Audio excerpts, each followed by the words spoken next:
نحمده ونصلي على رسوله الكريم اما بعد فاعوذ بالله من الشيطان الرجيم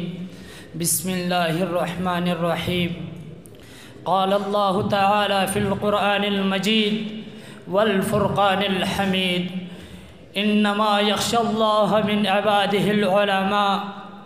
وقال النبي صلى الله عليه وآله وسلم لن يبرح هذا دين قائما يقاتل عليه إصابة من المؤمنين حتى تقوم الساعة۔ توحید کی امانت سینوں میں ہے ہمارے، توحید کی امانت سینوں میں ہے ہمارے، آسان نہیں مٹانا یہ نام و نشاں ہمارا۔ باطل سے دبنے والے اے آسماں نہیں ہم،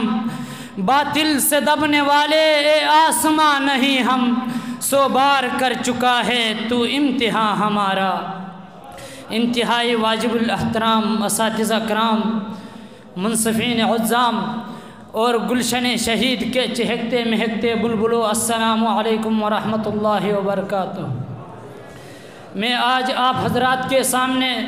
جس موضوع کو لے کر حاضر ہوا ہوں وہ ہے حق گوئی اور استقامت کے تاجدار کے عنوان سے معنون ہے۔ گرامی قدر حاضرین، گرامی قدر حاضرین، حق گوئی اور استقامت کے یہ رودات فقط اس امتی مسلمہ کے جانباز مجاہدین سے وابستہ نہیں ہے، بلکہ میں ابتدائی آفرینش سے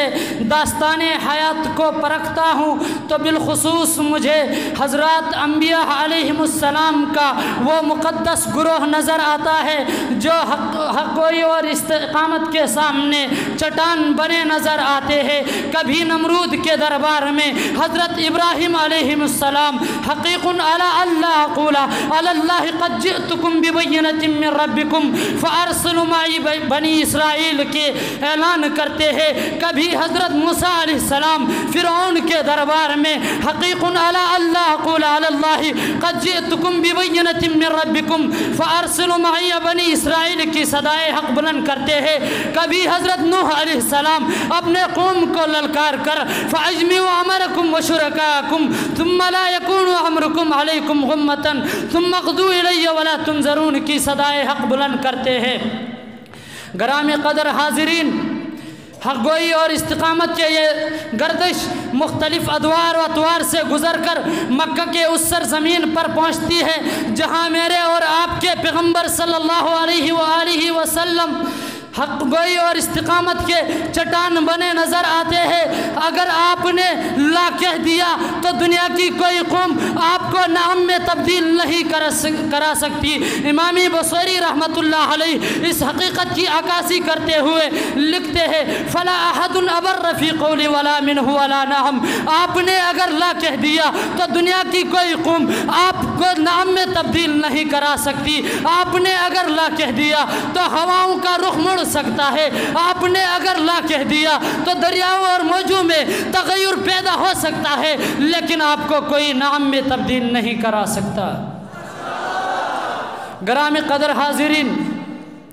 اسی آقا کے فیض و بہار سے حضرت خبیب رضی اللہ بھی نظر آتے ہیں جو اپنے جسم کو ٹکڑے ٹکڑے کرا کر اہل مکہ کے سامنے حق گوئی اور استقامت کے چٹان بنے نظر آتے ہیں۔ اسی آقا کے فیض و بہار سے حضرت حبیب ابن زید رضی اللہ بھی نظر آتے ہیں جو اپنے جسم کو پارا پارا کرا کر حق گوئی اور استقامت کے چٹان بنے نظر آتے ہیں۔ اسی آقا کے فیض و بہار سے حضرت سعید بن جبیر رضی اللہ بھی نظر آتے ہیں جو اپنے گردن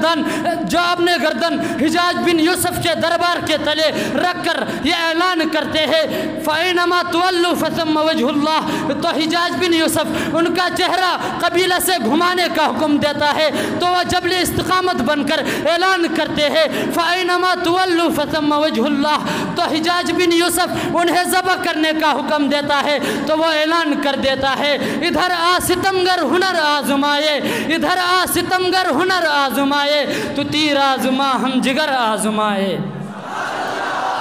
گرامی قدر حاضرین، خالق عالم ان مردان حق کے بارے میں اپنے کلام مقدس میں فرماتے ہیں وَلَا يَخْشَوْنَ أَحَدًا إِلَّا اللَّهِ، یہ مردان حق سوائے اللہ کے کسی سے ڈرا نہیں کرتے ہیں، جو چلتے چلتے دارالعلوم دیوبند کے در و دیوار کو چومتی ہے اور حضرت مدنی و شیخ الہند جیسے عظیم جبل استقامت پیدا کر دیتی ہے، جو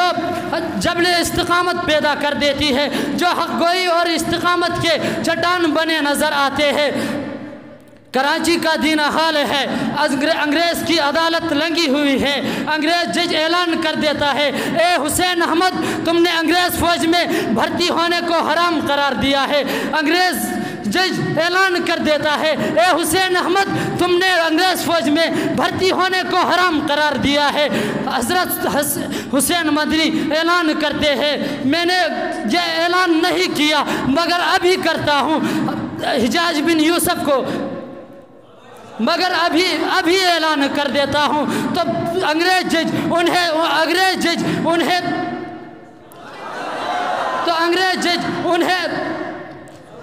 موت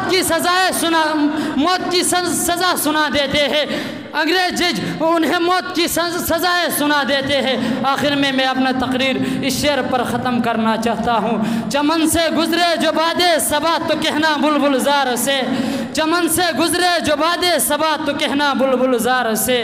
خزاں کے دن بھی ہے سامنے نہ دل لگا بہار سے، وآخر دعوانا ان الحمدللہ رب العالمین۔